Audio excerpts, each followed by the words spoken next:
DJ Ferris. It's Chicago, nigga. It's the real one. Hit me. Only one is pulling shit the fuck up. Let's get a sports talk. Different about him now, and everybody matures as they get older. Maybe it's a little of that, but there's a confidence, there's a self-assuredness in the way that he speaks. Right. And I asked him when the moment was in the off season when he decided that he's going to basically go for it, that he's going to go all in and bet on himself. Because when they brought in their Foles, it got real for him. He realized if he struggles, he's in the back of the line. He's on the sideline watching. And that was a wake-up call for him. Either I go out here, play okay, move the football, get in position to score, keep the defense off the field, not put them on the field a whole lot.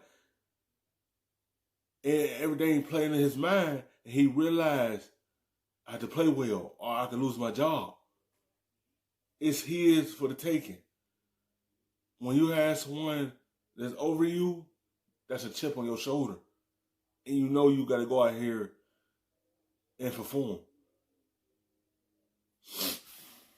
He said that in the early days of the pandemic, when free agency went forward and the Bears traded for Nick Foles, that was when he self-reflected, or as we would say, self-reflected on himself, on what he wants to be, on what he wants his NFL career to be, on what he wants his career in Chicago to be. And he became determined at that point to put in the work, put in the effort, and prove to everyone, specifically his teammates and his coaches, that he's the best option. And he went about his business, and when they didn't pick up the option, that was just more fuel to the fire. And he told me that all throughout training camp, he had no idea that he was winning. He didn't even care that he was in position. He was just doing what he had to do. They were getting... No, he did care. He did care. He went in practice and outformed Nick Foles so he could keep his job. Trust me, a person say they don't care, he did. Because he seen them bring another quarterback in, compete for his job. He know in practice I have to show the coaches and give them that trust so I could become the week one starter. Trust me, he cared.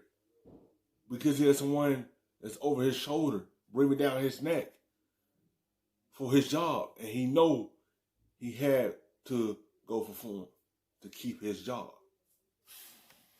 Equal reps. And it wasn't until the afternoon that the news got out that he'd won the job that he knew, that he even had an inkling. He said, I wasn't worried about it. There's nothing, I can't control it. Right. I'm focused on what I can control, and I'll wait until they tell me what they want me to do. And look, has he been perfect the first 2 weeks? No. But they've won. Yes, they have. And there's something to be said for that. Yeah. That's right. He's making plays when he has to. Right. And, they came back from 17 down. They tried to blow the lead yesterday, but at the end of the day, they got it done. And let me tell you this, too, about Nick Foles. Because we thought Nick Foles was brought in because he knows the offense. Right. And that had a lot to do with it, and it gave him a built-in edge. But what Trubisky said is that Foles, because of all the other offenses he's been a part of, he's bringing to the table. Yeah, sure. All these things he's picked up elsewhere, and he's making their offense better. And the way Trubisky put it is he defends the quarterback position in that he's doing what he can to make the quarterback in that offense on that team as good as it can be, even if he's not that quarterback. Yeah. And it's like part coach, part player. But he went on and on about what Nick Foles has done. And I think he was the perfect guy to bring in because, hey, maybe he wins the job, fine. If he doesn't, though, he's not going to be resentful. He's not going to be petty. He's not going to be trying to sabotage anything. He's going to try to make Mitchell Trubisky into the best quarterback he possibly can be. Yeah, I mean, you're right. We've heard this over and over from Nick Foles. And when you got a veteran quarterback like that, plus... That's what Mr. Trubisky needed, a veteran quarterback that been through the ups and downs. He had a solid season in Philly. He had an opportunity in St. Louis. That went down. He went back to Philly. Led Philly to a Super Bowl. Had another opportunity somewhere else in Jacksonville. Got hurt there. It went down. Now he ended up in Chicago. He could teach him the ropes, how to be a successful quarterback, how to go about it. This to teach him, to make him better. It shows him the ropes. A head coach or a play caller that's willing to listen to ideas and things like that, man, that is awesome. And especially when you're the starter, because not only are you sitting there listening to these conversations and you're learning football, but you know, we've talked about this other times. Sometimes you don't know what you don't know in the NFL. You know, I talk to some quarterbacks and they just go, I don't understand. Well, how is New England getting that guy open all the time? I see them run this play, and you know, you want to sit there and explain it. Well, they're coaching something different than what you're not. Your team's not coaching it the right way. Sorry, that's why. So that's the interesting thing there. And yeah, you know, there comes a time as a player, Mike. I just to my own life, and I've seen it with my father, where you kind of get boxed in the corner of your career, and you're going, uh-oh, like where was I going here? And you just, for lack of a better phrase, just say F it. Like F it. Screw everybody. I want to play football. I want to be great. The hell with the media.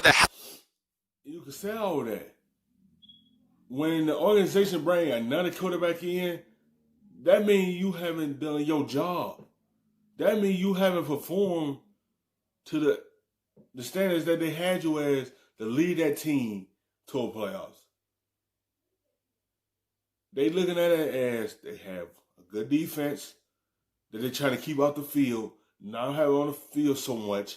That's why the defense failed last season, because they was on the field too much. So you bring somebody else in to put the heat on the starting quarterback. Put him on that hot seat. If he don't perform, he go sit on that cold bench and watch. When you have someone that's behind you, it lights you up and have you out there playing well. It have you on your toes, having you ready to go. Because, you know, one slip up, you slid right off the grid, and it ain't your job no more. Now you have to sit with your arms folded and watching that quarterback who took your job and leading that team. And it's in your mind, I have to screen up, or poof, I'm watching. With my head coach who might want to replace me, I'm like, I've just had enough of it. And there's that point where you hit as an athlete or competitor where all of a sudden all the noise can go away, and you just start to focus on what's really important, and that's when you can take off as a player. Hi, I'm Mike Tirico, and thanks for watching. Make